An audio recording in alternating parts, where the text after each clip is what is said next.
राधे राधे दोस्तों। किन्नर समाज के बारे में अक्सर लोगों की जिज्ञासा बनी रहती है। अक्सर किसी शुभ अवसर या सड़कों और ट्रेन में मिलने वाले ये किन्नर कहाँ रहते हैं? क्या इनका भी होता है विवाह? इनके देवी देवता कौन हैं? ऐसे कई और सवाल भी हैं जो किन्नर को देखते ही हमारे मन में आने लगते हैं। तो आइए जानते हैं इस किन्नर समाज से जुड़े कुछ अनजाने तथ्यों को। मगर जिन लोगों ने अभी तक मेरे चैनल को सब्सक्राइब नहीं किया है, कर ले, ताकि हम और अच्छी जानकारी आपके लिए ला सकें। किन्नर हिमालय के क्षेत्रों में बसने वाली एक मनुष्य जाति का नाम है, जिसके प्रधान केंद्र हिमवत और हेमकूट थे। हिमालय का पवित्र शिखर कैलाश किन्नरों का प्रधान निवास स्थान था, जहाँ वे शंकर की सेवा किया करते थे। उन्हें देवताओं का गायक और भक्त समझा जाता था। ये विश्वास था कि यक्षों और गंधर्वों की तरह वे नृत्य और गान में प्रवीण हैं। इनकी कथाओं का उल्लेख कई ग्रंथों में किया गया है। किन्नर समुदाय में गुरु शिष्य की एक परंपरा को पूरी तरह से निभाया जाता है। किन्नर समाज का गुरु स्वयं भी पैदाइशी किन्नर होता है। किन्नर समाज में किसी नए सदस्य को शामिल करने के भी नियम हैं। उदाहरण, किन्नरों के समूह में नए सदस्य को शामिल करने से पहले नाच गाना और सामूहिक भोज होता है। वही आम लोगों की तरह किन्नर समाज में भी वैवाहिक बंधनों में बंधते हैं।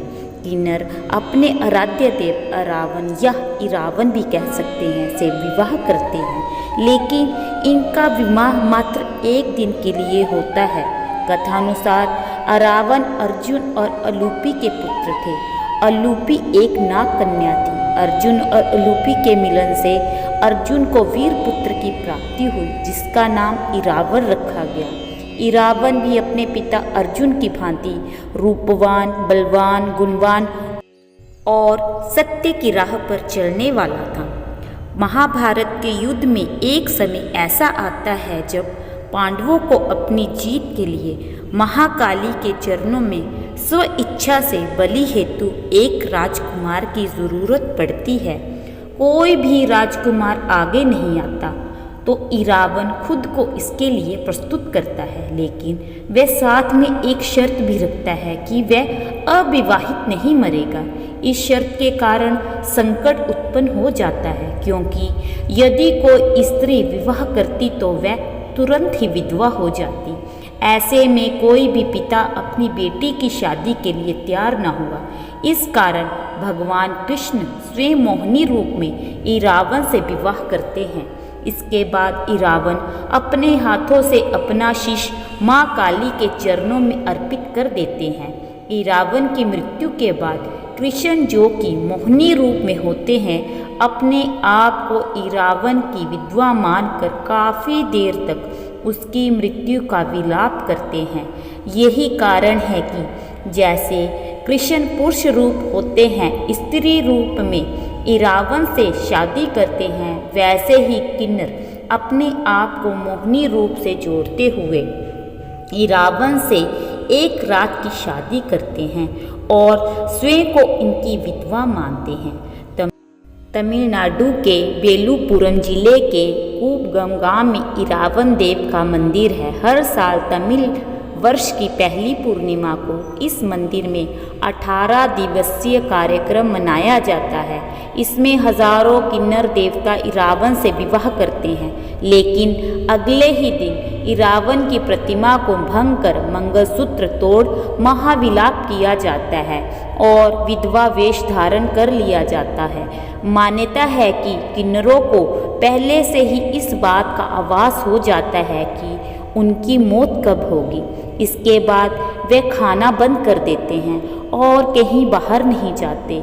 इस दौरान वे भगवान में विलीन हो जाते हैं और भगवान से प्रार्थना करते हैं कि हमें अगले जन्म में किन्नर ना बनाएं।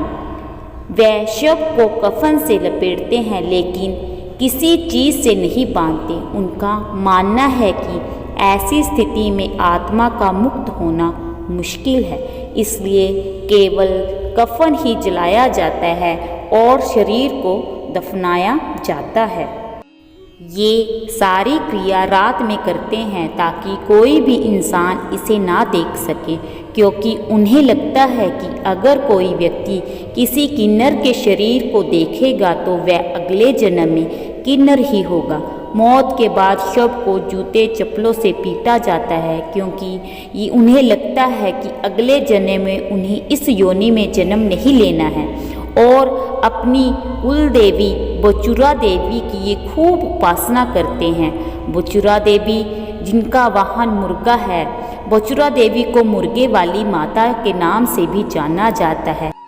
किन्नर समाज के लोग बहुचुरा माता को अर्धनारीश्वर के रूप में भी पूजते हैं। बड़ी संख्या में किन्नर भारत में निवास करते हैं। दिवाली, शादी या संतान के जन्म पर ये लोग आते हैं और सभी को आशीर्वाद देते हैं।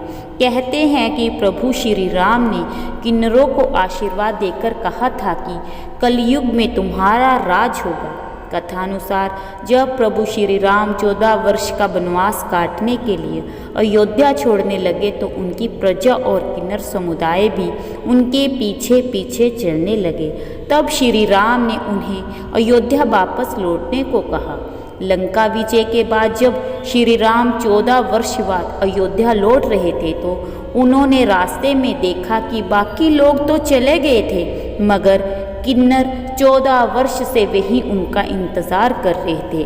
उनकी भक्ति से प्रसन्न होकर श्री राम ने उन्हें ये वरदान दिया कि उनका आशीर्वाद हमेशा फलित होगा।